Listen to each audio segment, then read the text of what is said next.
जय नारायण व्यास यूनिवर्सिटी और उससे लगने वाले जितने भी कॉलेज हैं उन सभी कॉलेजों में बीएससी सेकेंड ईयर के लिए जो बुक्स चल रही हैं या जो बुक्स हैं उन बुक्स के बारे में मैं सबसे पहले आपको बता दूं। सबसे पहले जो बुक है वो है अवकल समीकरण, है ना, डिफरेंशियल इक्वेशन। उसके बाद में सेकंड बुक आती है आंशिक अवकल समीकरण, पार्शियल डिफरेंशियल इक्वेशन, ठीक। उसके बाद तीसरी बुक आती है न्यूमेरिकल एनालिसिस, संख्यात्मक विश्लेषण, ऑप्टिमाइजेशन थ्योरी, इष्ट समीकरण सिद्धांत। उसके बाद में चौथी जो बुक आती है वो पांचवी जो बुक आती है वो आती है गति विज्ञान, डायनामिक्स। और छठी जो बुक आती है वो है स्थिति विज्ञान, स्टैटिक्स बोलते हैं जिसको, ठीक। तो ये 6 बुक्स जो है वो बीएससी सेकेंड ईयर वालों के लिए, और उसमें भी जय नारायण व्यास यूनिवर्सिटी से जितने भी कॉलेज लग रहे हैं और यूनिवर्सिटी में खुद में, और यहाँ पे जो मैं कवर करूँगा वो भी जय नारायण व्यास यूनिवर्सिटी और उससे लगने वाले जितने भी कॉलेज हैं उनका जो सिलेबस है ना उनको कवर किया जाएगा। यहाँ पे मैंने खुद ने अपनी बीएससी ग्रेजुएशन जय नारायण व्यास यूनिवर्सिटी से लगने वाले कॉलेज से की है, जैसलमेर कॉलेज एसबीके से। तो यहाँ पे सबसे पहले हम बुक लेंगे अवकल समीकरण। तो स्टार्ट करते हैं। जो हमारा बीएससी सेकेंड ईयर है, बुक का नाम है अवकल समीकरण।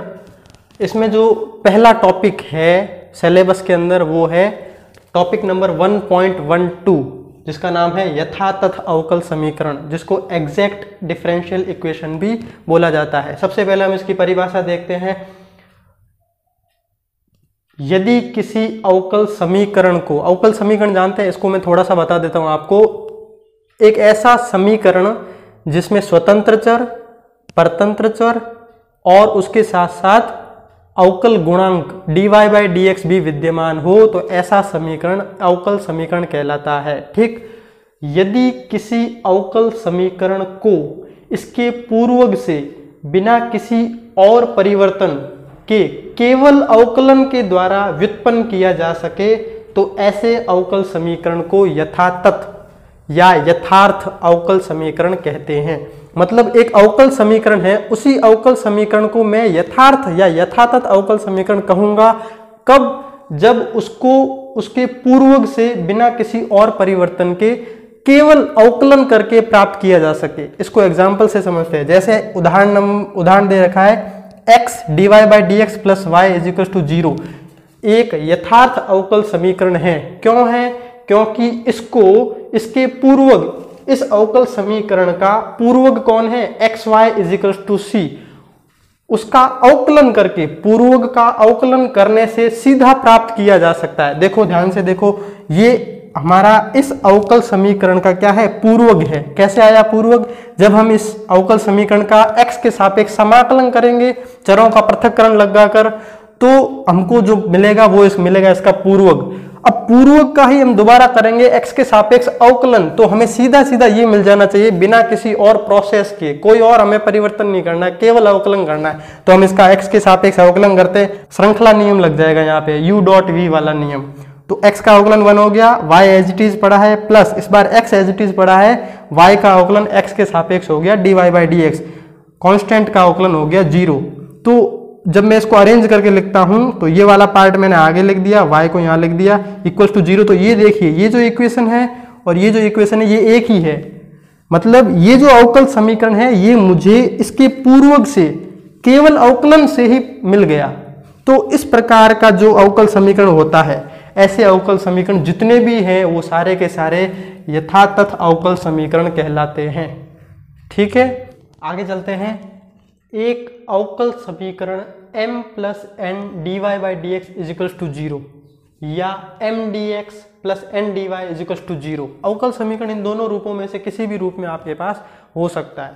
उसको यथार्थ अवकल समीकरण होने के लिए आवश्यक तथा पर्याप्त प्रतिबंध निम्न होता है। एक अवकल समीकरण जो इस रूप का है आपके पास में, उसको यथार्थ अवकल समीकरण होने के लिए आवश्यक और पर्याप्त दोनों प्रतिबंध जो है वो ये क्या होता है? वो ये होता है, दोनों प्रकार का प्रतिबंध। del m/del y = del n/del x, माने m का y के सापेक्ष आंशिक अवकलन बराबर होना चाहिए n का x के सापेक्ष आंशिक अवकलन के, जहां m और n क्या है? x y के फलन है। ये हो गया प्रतिबंध। इसके बाद आगे चलते हैं हम। यथातथ या यथार्थ अवकल समीकरण का व्यापक हल निकालने की विधि। यथार्थ अवकल समीकरण का आप हल निकालना चाहते हैं, वो भी व्यापक हल निकालना चाहते हैं हम, तो उसकी एक विधि होती है। उस विधि के लिए हम जो है सबसे पहले मान लेते हैं हमारे पास में एक अवकल समीकरण जो है वो mdx प्लस ndy जीरो रूप का है। एक क्या है, यथार्थ अवकल समीकरण है। तब सबसे पहले जो हमको करना है इसका व्यापक हल निकालने के लिए, वो स्टेप फर्स्ट है, हमको uxy फाइंड करना है। क्या होता है uxy? वो होता है m का x के सापेक्ष समाकलन। ये जो m होगा ना, इस m का x के सापेक्ष समाकलन करने पर हमको क्या मिल जाएगा, uxy मिल जाएगा। यहाँ पे हमको ध्यान ये रखना है कि m क्योंकि x और y का फलन है, तो इसका समाकलन करते समय हमको y को अचर मानना है और फिर समाकलन करना है। स्टेप नंबर सेकंड में हम क्या करेंगे, ये जो हमारे पास में u निकल के आया है, उस u का हमको y के सापेक्ष आंशिक अवकलन करना है, और इस स्थिति में हम y को फिर से क्या मान लेंगे, चर मानेंगे। तीसरा स्टेप जो है वो है कैपिटल N में से ये जो del u by del y हमने फाइंड किया था वो घटा देना है, और capital N minus del u by del y ज्ञात करना है। अगला जो स्टेप है वो है vy फाइंड करना है। देखो यहाँ पे v के कोष्टक में केवल y दिया हुआ है, इसका मतलब है कि ये जो v है वो केवल और केवल y चर में ही एक फलन होगा। उस vy को कैसे फाइंड करोगे, तो उसके लिए आपको ये जो आपने n minus del u by del y find किया है, इसका इंटीग्रेशन करना है y के सापेक्ष, ये फाइंड करना है आपको। ठीक है, एक बात और ध्यान रखना, ये जो आपका capital N minus del u by del y प्राप्त होगा, ये पूरा का पूरा चर y में ही होना चाहिए। अगर इसमें कहीं ना कहीं x चर आ रहा है तो आपने कहीं कैलकुलेशन मिस्टेक कर दी है, उसे ठीक कीजिए और उसको, वो पूरा का पूरा y में होगा, है ना। इस चीज़ का ध्यान रखिए, वो पूरा y में आता है तो आप अगले स्टेप को फॉलो कर सकते हो। vy निकालने के बाद में हम क्या करेंगे, ये लाइन लिखेंगे, अतः दिए हुए यथार्थ अवकल समीकरण का व्यापक हल होगा। क्या होगा, जो uxy आपने निकाला वो प्लस जो vy आपने निकाला वो, दोनों को ऐड कर दो इक्वल्स टू c। यही हमारा इस दिए गए यथार्थ अवकल समीकरण का व्यापक सॉल्यूशन होगा, जहां c क्या है, एक कांस्टेंट है।